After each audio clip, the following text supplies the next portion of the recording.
Good morning, good afternoon, and good evening. My name is Cecile Fruman, and I am the Director for Regional Integration and Engagement for South Asia at the World Bank, and I'm delighted to welcome you to today's webinar.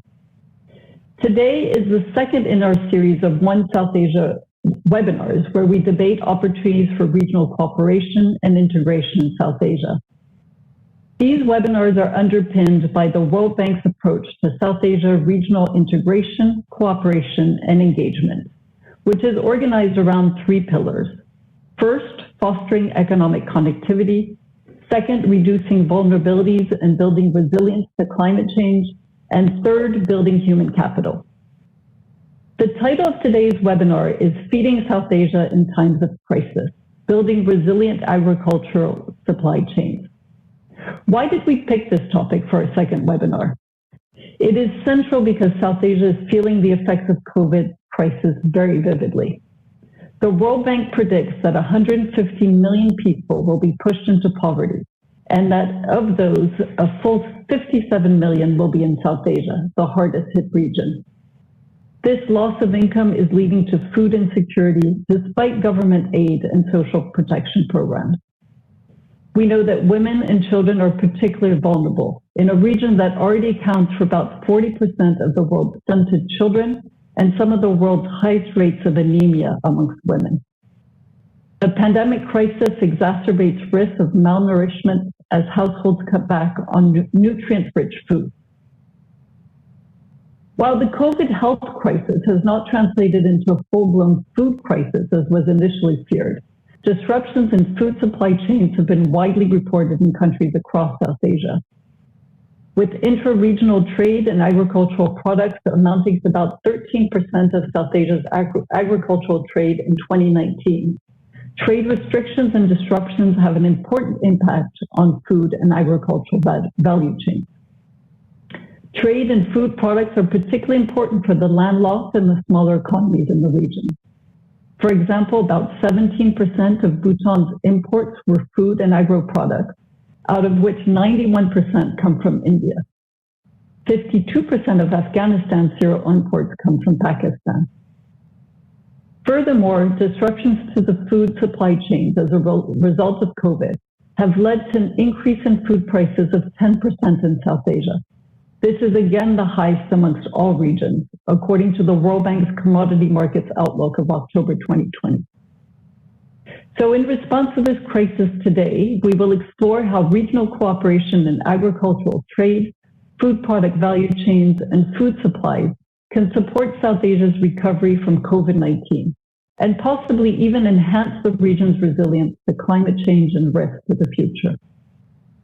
To do so, we have a panel of eminent speakers that I am pleased to introduce to you. I'll start with Dr. Nazneen Ahmed. She is a senior research fellow at the Bangladesh Institute of Development Studies. She has more than 20 years of experience as an economist working on international trade and development, gender and socioeconomic issues, agriculture, and the apparel industry. Nazneen was a member of the panel of economists for Bangladesh's 7th five-year plan and is a member of the government's Bangladesh NGO Foundation. She has worked with a number of international finance institutions and other development groups.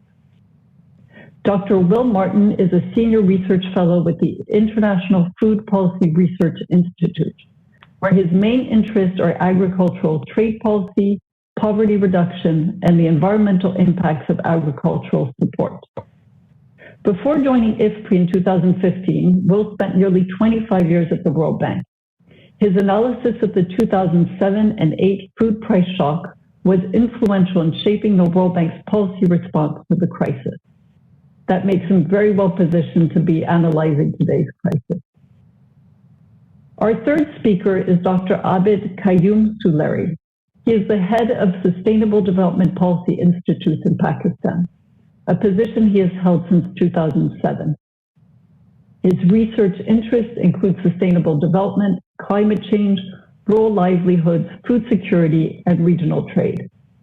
He is a member of the Pakistan Prime Minister's National Economic Advisory Council, the Advisory Committee to the Planning Commission of Pakistan, and the government's Trade Policy Advisory Committee. He has represented Pakistan and as a delegate to a number of UN and WTO summits. And very relevant to our topic today, Abid holds a PhD in food security from the UK. So before we get started, let me remind our audience that you can submit your questions in the chat function, and we will try to address as many of them as possible during the remaining hour and a bit of our conversation today. I'll start our conversation by turning to Will. So Will, you've been analyzing this crisis since it hit. Can you tell us how resilient have South Asia's food supply chains been amid the COVID-19 pandemic?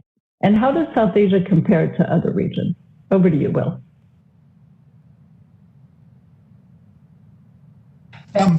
I think it's very important when we consider the food security implications of COVID to bear in mind that it's not a pandemic like the 1918 flu that drastically cut agricultural output because of sickness and death of workers.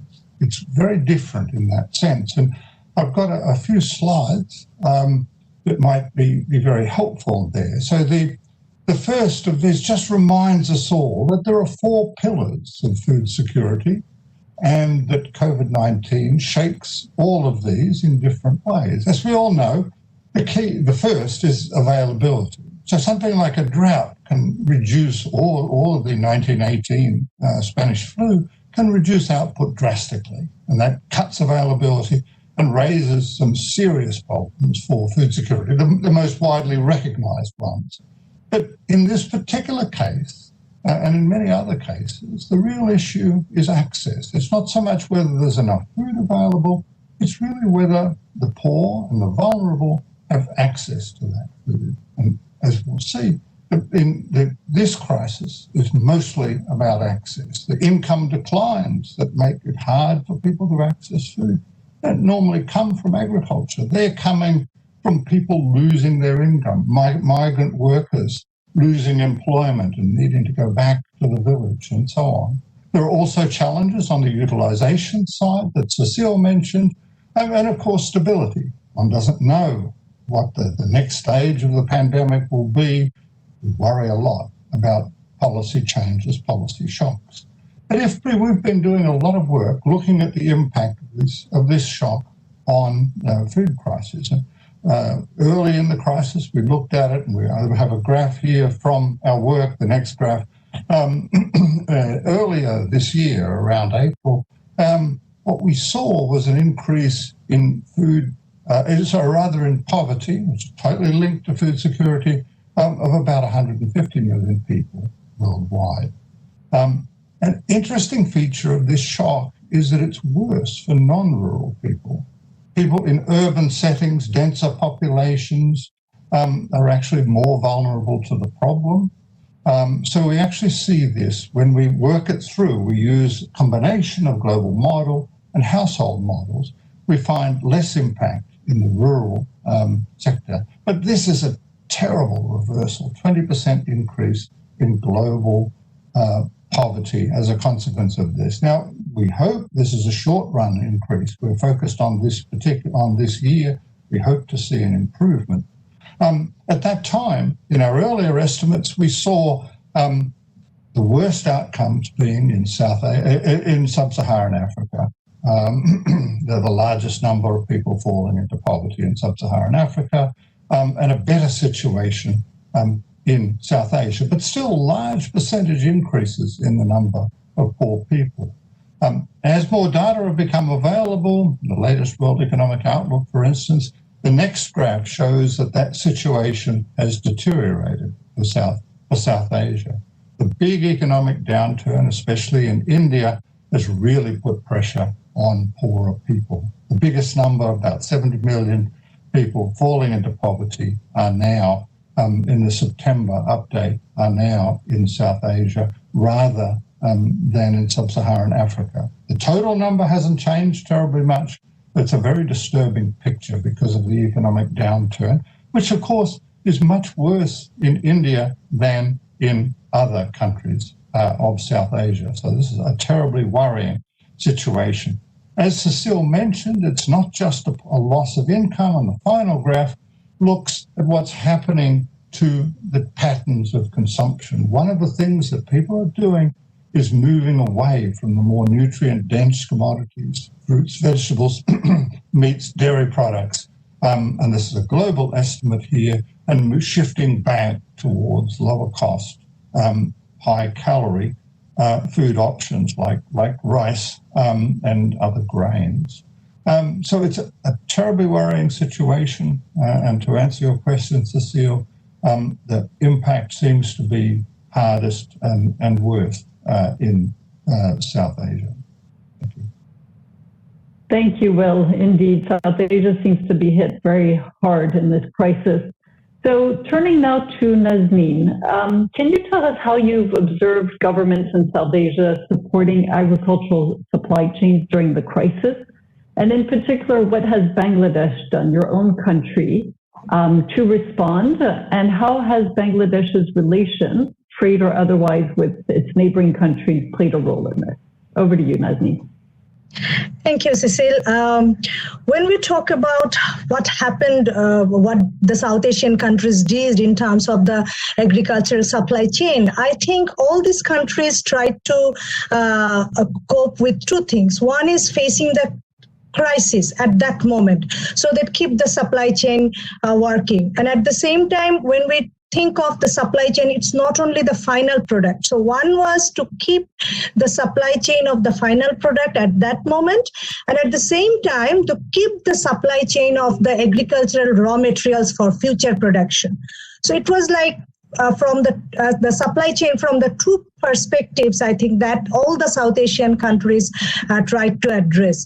And when we talk about and in all cases, the central issue was to keep the food security going on, because to ensure the food security, as Will mentioned and you also mentioned, that there has been increase in the poverty because people has less income, so they have less capacity to buy things, including food and agricultural products. And at the same time, there has been disruption in the communication. So when we are talking about this supply chain management, all these countries try to maintain the supply of the food from the production area to the consumption area. And that was not easy in the beginning, because when there was this pandemic outbreak, immediately the countries went for lockdown. And it was such a sudden thing, because people were, in panic. So at that time, the main role was played by the government, even how to, how to encourage the private sector to keep a supply chain which is safe, but at the same time, which is timely, because we all know that many of the agricultural products are perishable. And at the same time, say in case of Bangladesh, for some products, very important crop, very important rice of Bangladesh, that is Boru rice, that it was the harvesting time. The harvesting time was April. So this rice variety gives us 60% of our rice supply throughout the year. So it was very important for the agricultural supply chain to ensure that the harvesting was on time. And some of the rice producing area was, like remote island type areas, we call them haur. And in that area, it goes under water for 4 months, just after this harvesting area. So it was very important to have people there in the haur area. Usually people who take part in the harvesting, they are seasonal laborers. So they migrate from one areas to those areas just to have for the harvesting. So it was very important for the government to take the right decision in the right time to move people to those areas so that the harvesting was possible. So similar kinds of situation were prevailing in all the South Asian countries. I think they were trying to cope, ensure food security, and for that they were trying to cope with the harvesting, the supply of final products, and at the same time to ensure enough raw material supply for future. And during this time, Bangladesh and some parts of also India, that we faced floods during May and June. So this increased the problem with maintaining the agricultural supply chain. So as you wanted to know about what Bangladesh did, during this time, the Bangladesh took the policy of supporting the farmers with a very low cost credit. Bangladesh took the policy, the government took the policy of giving direct food support to the very poor, vulnerable and poor people, and also selling rice at a very low cost to the poor, some emergency lines so that people can seek help when they're in the food crisis. And also, I think in the regional level, because many of Bangladesh trade with India takes place with the land border, so in there, Bangladesh kept the border open for the production export and the agricultural products export and import, though people's movement was limited. But at the same time, there has been some changes in the, like the paperwork requirement between the trade between these countries. So usually there were like hard copies were exchanged before trade. During COVID, those were done in online basis, and that making those paperworks easier played a big role to maintain the supply chain in the regional level. I think that was a very good initiative. And there has been the SARC COVID-19 crisis fund. Though the fund was created, though it has not played very big role. I think the main role of this fund was to kind of increase the trust between the two countries and kind of dependency. I mean, like there are other countries with us. That kind of bondage, I think it made. So in terms of agricultural supply chain and keeping food security, I think all these countries are still, I would say that it's not the same for all region in every country.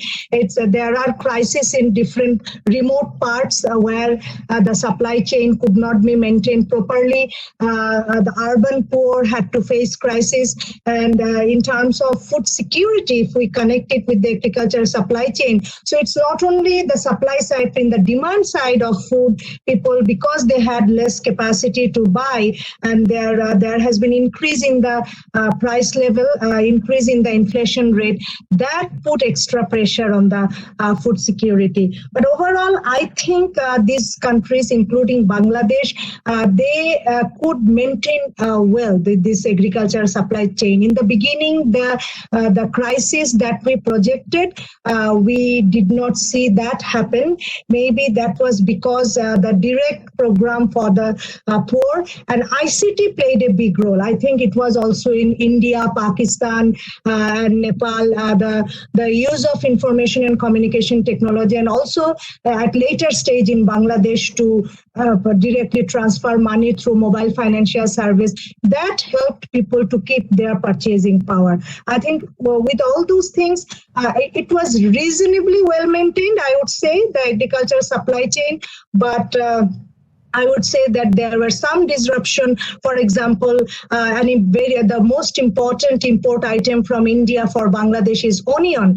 And during October, there has been a sudden decision of limited export of onion from India, and that created a sudden very high rise in the price of onion in Bangladesh. So I think those are the kind of regional disruption also we saw, but that was resolved very shortly. I mean, it did not lasted that long.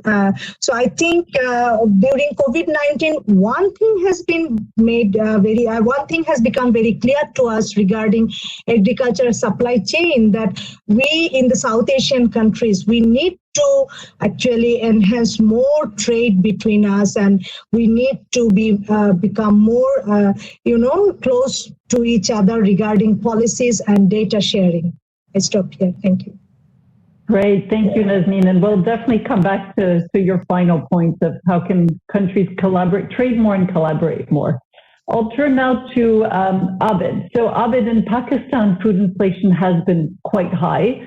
Can you tell us a little bit of what explains this and what could be done to keep markets well supplied through regional trade and to keep the pressure on prices lower? Over to you.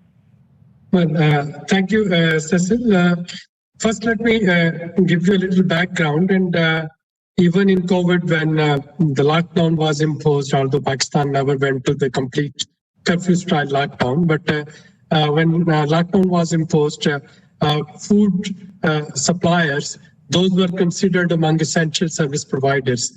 So even then, all the transport which was linked with supplying food commodities from one place to another, and the farm workers and the farm machinery, repair shops, etc., those were declared as essential service providers, so that there is no disruption in food supply chain. Similarly, when all of the Pakistan borders, those were closed, the Pak-Afghan border, it was only closed for 3 days. And we realized that within those 3 days, Afghanistan started facing a food supply problem. As you already mentioned in your intro, the dependence of food supply chain in this Pakistan transit trade to Afghanistan. So Pakistan opened up its border to Afghanistan, and all the vehicles taking food supplies to Afghanistan were allowed to go even in the days of lockdown. But one thing that worked for keeping those food supplies intact was Prime Minister's strategy for pursuing a smart lockdown versus a curfew-style lockdown. So the areas where we had COVID cases, those were blocked, but other areas, the movement and the economic activities, those were actually allowed to carry on with certain SOPs. So that really helped in availability, making sure that food was available. But as we knew that availability is just one pillar, what about affordability? So for affordability, again, Government of Pakistan, they provided 12,000 rupees, Pakistani rupees, to 15 million families through direct cash transfer. And it was a one-time payment, apart from the Benazir Income Support Program, which is our social safety net, apart from those payments, but it was to help people in meeting their food expenses. Now, coming to the inflation bit, despite all this, we saw food inflation is on rise. And there are two reasons for it. Perishable items, for example, potatoes and tomatoes, onions, green chilies, etc. Their rates, they are increasing. And one of the major factors is the closure of Pak-India trade via Atari-Wagah border route. So in the past, when there was seasonal overlaps between supply and demand, when supply from one state or province used to be deficit and supply from other state has to start. In Pakistan, we used to have quick imports from Atari via Wagah border, and vice versa. Indian Punjab, they used to import from us. But now, because the border trade is not occurring, so we have to either use Afghanistan border or Iran border for making arrangement of those supplies for the seasonal transshipments, and that is affecting on inflation. The second type of inflation, which despite big crop is in the wheat and wheat flour. We saw a huge increase in the wheat flour. There is no disruption in supply chain. There is only a small shortage of target, but it was sufficient to meet Pakistan's requirement. And that's where international market prices, they are playing a role. Due to depreciation of Pak rupee in last year over by 36%, the spot price in Pakistan is now much lower than the international market rate. So it used to be $280 per metric ton, and today it is $220 per metric ton. So Pak currency, because it depreciated value, so in dollar terms, we depreciated almost $62 per ton of wheat. Today's price in Pakistani market is 2,000 rupees per 40 kilos, In Kabul, it is 3,000 Pakistani rupees per 40 kilo, and government is supplying at 1,450 rupees per 40 kg to the flour mills at a subsidized rate.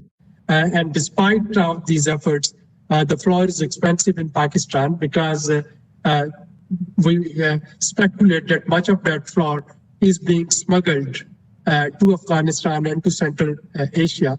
So these regional trade and this food supply chains, they have both positive sides, negative sides. They can impact your domestic markets, and they can also, they're an essential tool for keeping food supply intact in the neighboring countries. And that's where some sort of integration and some sort of coordination is a must, so that prices, those can be regional prices, those can be maintained, and supply, demand, it can be somehow maintained without compromising on food security in one country. I'll stop here. Thank you very much, Abid. And what I take away from both of your statements on what's happened in the region is that despite the worries we had initially of export restrictions, border closings, that things have eased up and that there has been sustained trade, and even in some cases efforts to speed up trade through digitization and reducing contact points also to make trade safer. So there is some positive news, and certainly some areas also to keep on pushing and reforming, and clearly illegal trade and formal trade has continued to thrive, as you were saying, Abid. So shifting gears just a little bit, I'm going to come back to you, Nazneen. We talked earlier about how this is impacting women and children in particular. And yet we know that many studies and policy responses tend to fail to take into account how women are being affected. So what can be done in South Asia to ensure that the regional response to food security adequately addresses the challenges that women face so acutely? Thank you, Cecile, for this question. Though we know that it's not uniform everywhere in South Asia, but we see some common features among that is faced by South Asian women when we think of women, especially in terms of their social status, in terms of women participating in the labor market. So if you look at the South Asian countries, you will see that the labor force participation by women is very low compared to the male participation in the labor force. Even those who participate in the labor force, there is wage discrimination. If you look at the nutrition situation, you will see that because of the norms in the society, even in the poor, women are poorest among the poor. So in the family, it would be, if there is food crisis, women would be even facing more crisis because they will be the last one to eat in the family after feeding all the family members. We also see that women have less asset. They don't, in many cases, they don't have the inheritance right as the male. They don't get asset, and in many cases they don't own the asset even that they earn. They don't have the right to utilize the resources they earn by them, that is earned by themselves. So all these things make the women vulnerable, even in the regular economic condition. Now, COVID-19 has posed extra impact on the vulnerability in those families that have become poorer. It has put pressure on the women to manage with the decreased income of the household. We have seen in many cases throughout, I think it's throughout world, that women are facing violence inside the household, and many women have lost their work. For example, in Bangladesh, a big source of formal job for women is the ready-made garment industry, and during this COVID, at least 1,800 factories were closed, and maybe some of them are open now, but at that time many women working in those factories lost job. So when we are talking about this food security and women, we see that women as the consumer, women as farmer, women as participating in the labor market. In all cases, they are facing even more vulnerability during COVID. So and also there are pregnant women who could not eat properly during this COVID time. We have seen very women and children both are facing the problem of nutrition. They're not really taking enough nutritious food. So countries are taking steps at the national level, but if you think of the regional level, I don't think we have much collaboration from the gender lens. I think that has to be enhanced. We see in all the South Asian countries, women are participating more in the labor market, more in business. They are becoming entrepreneurs. They are becoming entrepreneurs in agriculture. Many women are involved in cattle rearing, poultry, even with the flower production. So I think more and more women are participating in the value chain, agricultural value chain. So we need collaboration there, and at the same time, we need collaboration in terms of ensuring nutrition among women throughout South Asian nations. And how that is possible, I think we need a platform where we can do joint research. We can bring women entrepreneurs in the South Asian countries together, because many of the women entrepreneurs actually have more female workers working for them. So it's like if we can boost women-led business in South Asia, that will create more jobs for women in South Asia, create income from them, and that will actually work for improving their nutrition condition, their voice in the family, their mobility and everything. So I think we can have more collaboration in that line. Last year I attended one seminar and some collaboration between entrepreneurs of India and Bangladesh. It was in Shillong, and I found that there were grassroots entrepreneurs who took part in that. There was a small trade fair that was organized as part of the seminar, and it really, I could see that the grassroots level entrepreneurs, mostly those were producing agricultural or agro-processed products. When they were together, they could explore new market. I think this kind of collaboration throughout South Asia can enhance women's participation in the economic activities, and at the same time that can help improve their earning and economic condition. Also, if we can have more collaborative research on how we can change the social norms and social attitude, negative attitude towards women, more awareness in South Asia, I think that kind of joint collaboration can really help the South Asian women to be more economically active and to be more, food secured. Thank you. Thank you. Thank you very much, Nazneen. Abid, do you think that this crisis actually creates an opportunity for countries in South Asia to trade more in agriculture and to collaborate more in areas such as the ones that Nazneen just mentioned? It does, and here I remember the famous quote from Gandhiji, who very famously said that there is enough in the world to feed everyone, but of course not enough to meet the greed of the fellow human beings. So if I look at the region and if I look at the production in the region, I think both within countries and across countries, there is enough to feed everyone, but of course it's not enough to meet the greed. And in order to increase the size of the pie, the countries, they can not only collaborate on research and development activities, they can also collaborate on what is working in very similar kind of socio-economic environments in terms of social protection system, in terms of the free meal initiatives, be it at the school level or at other formal or informal level, and also try to see that what sort of initiatives are working well for ensuring rural livelihoods, which very rapidly becoming insufficient, and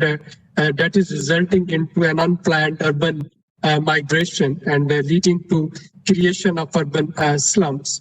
On top of it, climate change, which is a common menace for the region, and developing seed varieties and livestock breeds which can be more temperature resistant, which require less water, drought-resistant crop varieties. I think that is again an area of collaboration and an area of cooperation where the region can commonly work.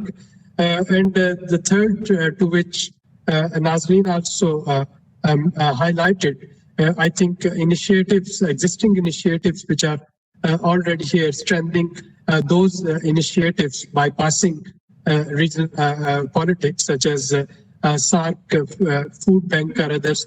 Those are again the initiatives which can be fostered further. And of course, the final point that I want to make here is not only exchange of information, academic information, but exchange of data. Data on river water flow, data on temperature, data on food production, timing of food production, which varieties they are doing well, which varieties they are not doing well. In Pakistan, we are working with the Prime Minister's office to launch food security dashboard, which would give a live situation of different commodities, surplus, shortage, or near shortage, and it would work like traffic lights, green, yellow, and red. And the decision makers, they can have a quick look at the map of Pakistan, and they can understand which districts are food sufficient and where the food deficit is. We can have a similar map for the region, maybe at a state level, trying to understand that where we have surplus wheat or where we have surplus potatoes or onions, where it is deficit, how the countries, they can quickly manage to make the food security needs of their neighbors. So use of fourth industrial revolution, on which the digital technology and digital transformation, for which the region has taken a quantum leap in COVID. So if I look at one of the silver lining for the region in this pandemic, it is the realigned focus on the social sector, on health and food security, on social protection, and quick adaptation to the digital transformation, online schools, online telemedicine, and online financial inclusion, etc. So making best use of it, I think the region is best placed to cooperate for a better future, whereby people of this region, they can make the best use of available opportunities, and they can be, their resilience to the pandemic and to other testing times can be more strengthened. Thank you very much, Abid. So Will, you look at things from a global perspective. Can I ask you, first of all, what would you recommend that South Asia tackle, given the worrisome data that you showed us? What should some of the policy priorities be? And then also, given that you do have a global perspective, have you seen good examples in other regions of regional trade, regional collaboration that have supported some of the recovery efforts? Over to you, Will. Thanks very much, Cecile. Yes, and while my main focus is on the global, I'd like to keep an eye on major developments in the region.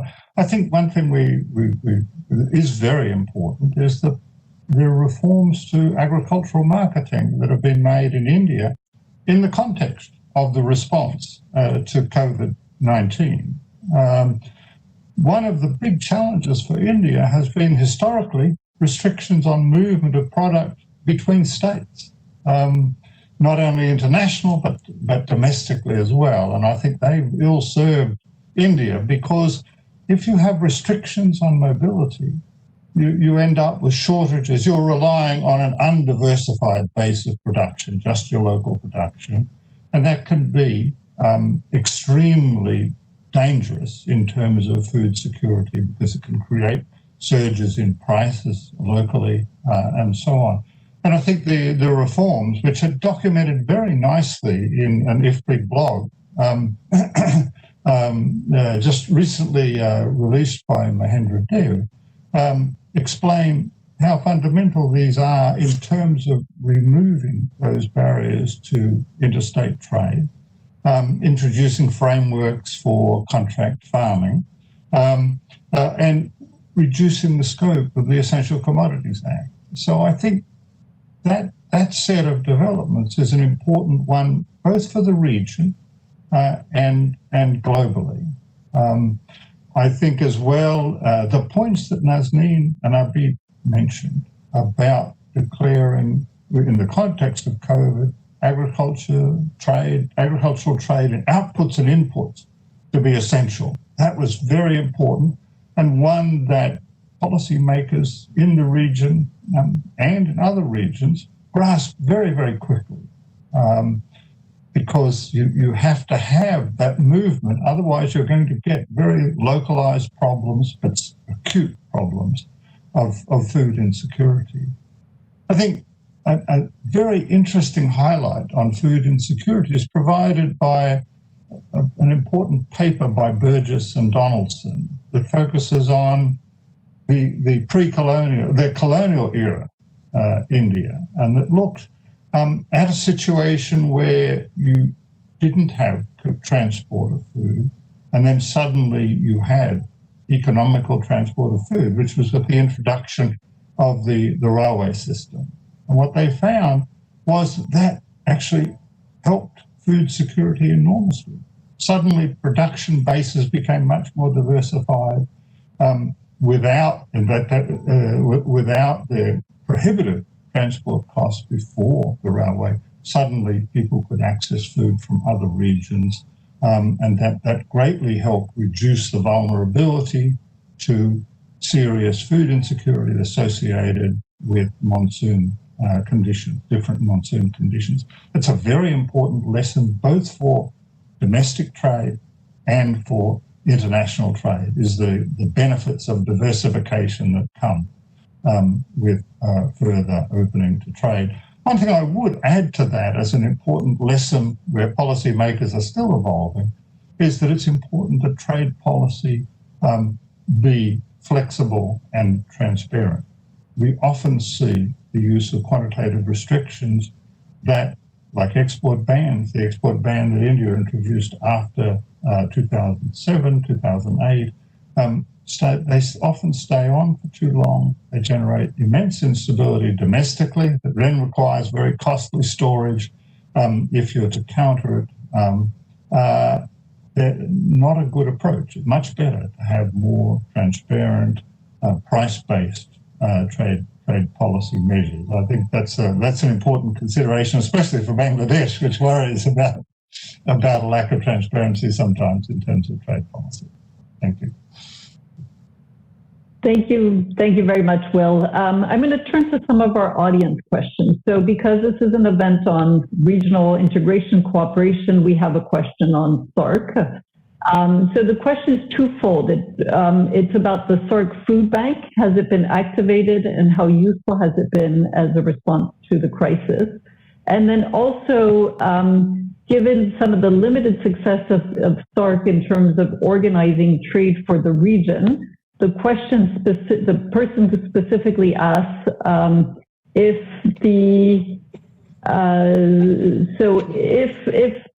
our panelists think that bilateral arrangements are the only answer for promotion of agricultural trade.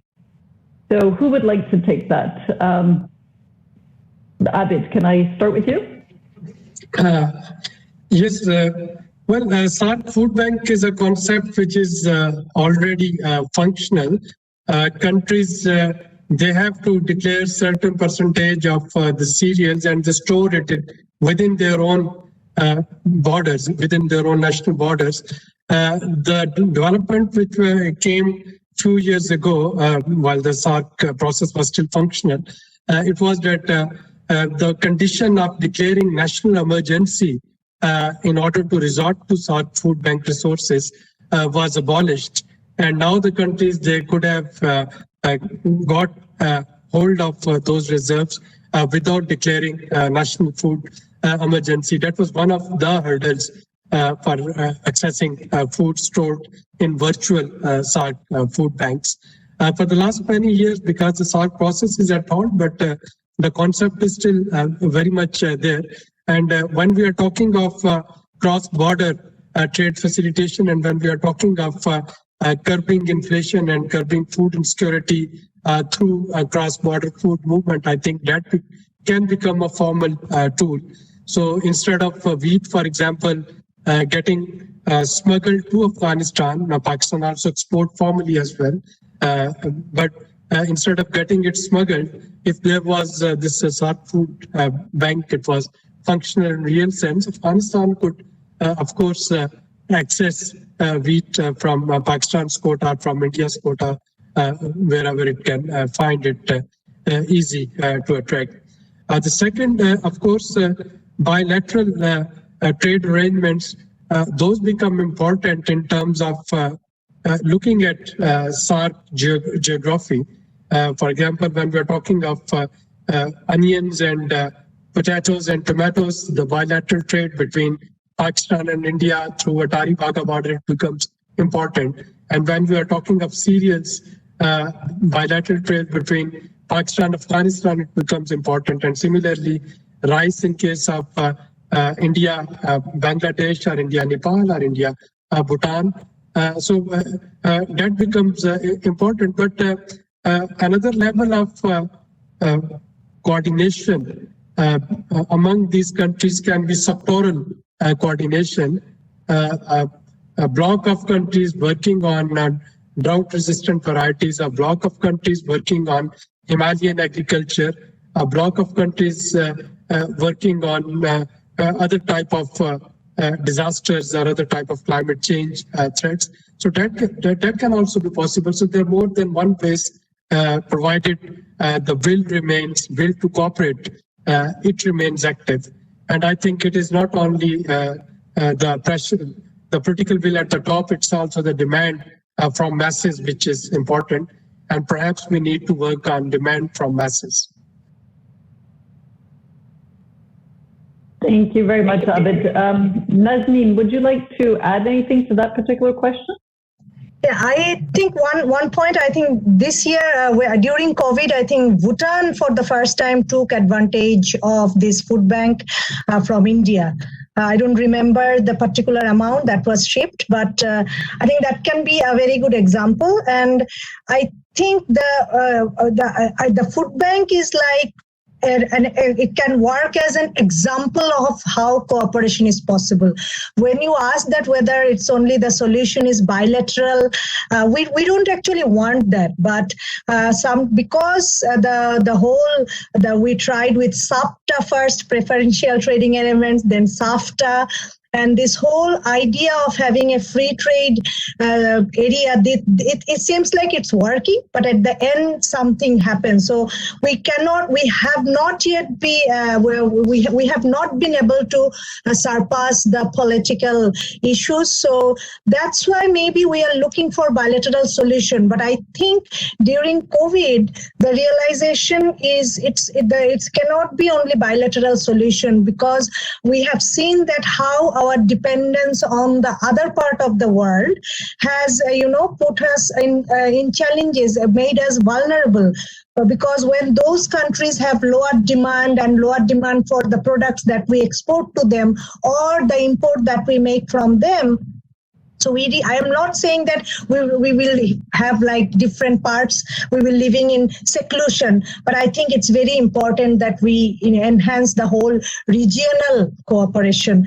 So bilateral could be a stepping stone towards the regional cooperation. Thank you very much. I have a question here that I think all three of you can certainly respond to, which is about climate change. So we have touched upon it during this conversation, but it's evident that South Asia is one of the regions that is most vulnerable to climate risk. And these have a direct impact on agriculture. So the question is, what forms of regional collaboration would you recommend to protect agriculture from adverse climate risk? What can countries do by coming together on this agenda. Who would like to go first? Nazneen? Can I start? Yeah, I just, as I think Mr. Dr. Abid, he mentioned about this, that it's very important to share real-time data. If you think of the agricultural value chain in Bangladesh, in the northern part of Bangladesh, we see the water level is going down very fast. And then we have this problem with water sharing. So I think it's very important to share real-time data on water, because this has become an important issue in Bangladesh. And also the variety of main rice that we produce, that requires, it's a hybrid variety and it requires a lot of water. So and that's why the way we are producing, that there is the increase in the population, the climate change risk is increasing more, and the water is going to be a big issue also for agriculture. So I think in terms of climate change, to face it in a regional way from the Bangladesh perspective, it's very important that we share information on water. And also we I think it's very important to, like the emergency call, that whenever some emergency things happen in terms of cyclone or others, I think the collaboration there is also required, like how there is global warming and how things are. So it's not only water is a very important thing, but at the same time, this global warming issues, how that is affecting this whole region. I think we need to have a regional perspective, more strong perspective towards that. Thank you. Thank you. Will, I'll turn to you next on this question. Thanks very much, Cecile. And I'll come back a little on the earlier point about liberalization. I mean, trade liberalization, bilateral, unilateral, bilateral, regional, and multilateral, global. WTO, I think all of these are terribly important elements of taking advantage of the opportunities to raise incomes and reduce volatility and vulnerability that's associated with trade. That's going to become more important with climate change. As you mentioned, climate change in South Asia is particularly vulnerable to climate change, which is going to do two things: increase the volatility of output, and possibly reduce the levels, the productivity of the levels of output. Now, R&D may be able to help counter that, but there are going to be some serious challenges. And I think it's going to be important to look for ways to diversify supplies in terms of trade outcomes and so on. And it's going to be important to look at all of those possible approaches to reform to get towards policies that are more transparent, that reduce cost and reduce volatility and risks of food insecurity associated with that volatility. Thank you. Let me turn to Abid. Thank you. I think endorsing both what Will and Nazneen has said, the third dimension that I can add is learning from best practices from each other and stop doing which is harmful to environment everywhere. For example, the famous case that I can quote right now in Lahore and Delhi and in Indian Punjab and Pakistani Punjab, we are entering into smog season, and we know that it is the rice residue which are when burnt, they add to pollution, and not only pollution but also to various respiratory problems, which in the context of COVID becomes even more dangerous. So we have to stop, integrate in a manner and coordinate in a manner that stop such practices. Another practice I think that both Pakistan and India need to revise is preparing sugar from sugar cane. Of course, sugar cane is one of the water-intensive crops, consumes more water than rice, which is cultivated in standing water in Pakistan and India. So we have to think of some sort of agroclimatic zoning of the region. I know for the fact that in case of Pakistan, our agroclimatic zoning is quite dated now. States or provinces, they are trying to update it, but we're still working for a national agroclimatic zoning. So introducing crop varieties which match with the changing weather patterns in zones, and stop cultivating those varieties which are no more climate friendly or environment friendly. Then also adapting to the green recovery practices, low carbon practices, both in agriculture as well as in livestock and animal husbandry. And again, region can learn a lot from it. And thirdly, I think this exchange of research and development expertise. Again, going back to SARC, within SARC, we had a specialized instrument, SARC Disaster Management Center, which, like all other SARC centers, is non-functional. So we need to maybe reactivate it. And if that is difficult due to critical reasons, perhaps we need to encourage academia and the universities to exchange collaborations. So all the academicians in the South Asian universities, and I know there are wonderful scientists in working in those universities, both in agriculture universities as well as in other environmental sciences department. I think they should exchange their experiences and their papers, maybe joint mentoring of the postgraduate students, so that we can think of local solutions to these global problems like climate change. Thank you very much, Abed. And that goes, you responded actually to the last question we're going to take from our audience. So I'll turn to Nazneen and then to Will to answer this one. So the question is, what opportunities are there to enhance collaboration on research and development in agriculture? And how can digital cooperation support agricultural reform and innovation in South Asia? Nazneen.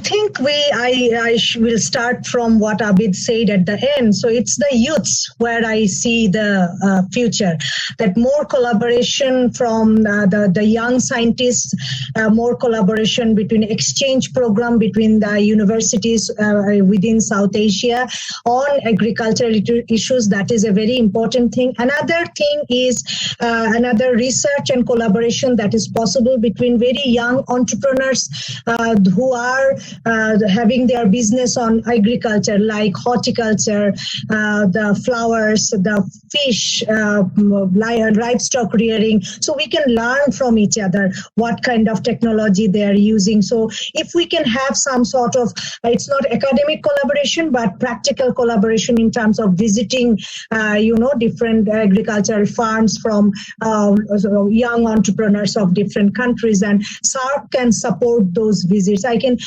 Those kind of collaboration of young scientists can place a platform which will not only improve the agricultural supply chain within the region, at the same time it will have create a platform we can even have more trade between the whole region. It can be a platform that is created by this youth, young generation. I think maybe others will come up with other points. I think it's very important that we have more collaboration among young scientists of South Asian region.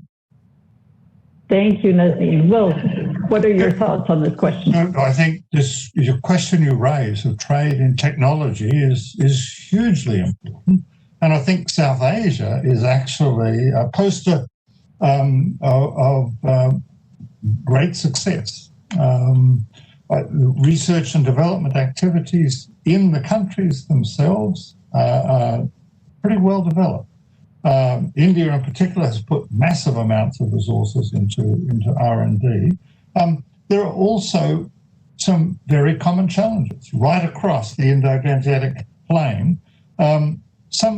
Many types of technologies work over very large regions, and that's where the CGIAR system has been able to take on some of those technology challenges that that need to be solved only once and can then be applied in a range of countries. So I think the current reform of the CGIAR system, of which IFPRI is a member, is, I think, going to be very important and I hope very helpful in improving that process of collaboration between the international centres and the national research agencies. The challenge, the opportunities for discovering a technology and applying it widely across countries in South Asia have turned out to be better, I think, than in Africa, where you have such enormous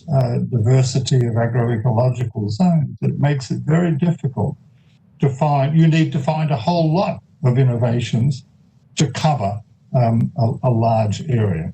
So I think South Asia has been fortunate in the sense that it's been possible to apply the similar styles of technology adapted to local conditions. Bangladesh is obviously very different with the importance of things like floating rice than other parts of the region. But there's been excellent use of that done. Mechanisms are there in order to facilitate the sort of at the individual level collaboration that Nazim so importantly highlighted.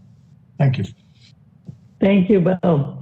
So I'm going to conclude with one last question for each of you very quickly to tell me if you could sit down with leaders throughout South Asia and choose just one policy action to enhance collaboration on agricultural supply chains, what would it be?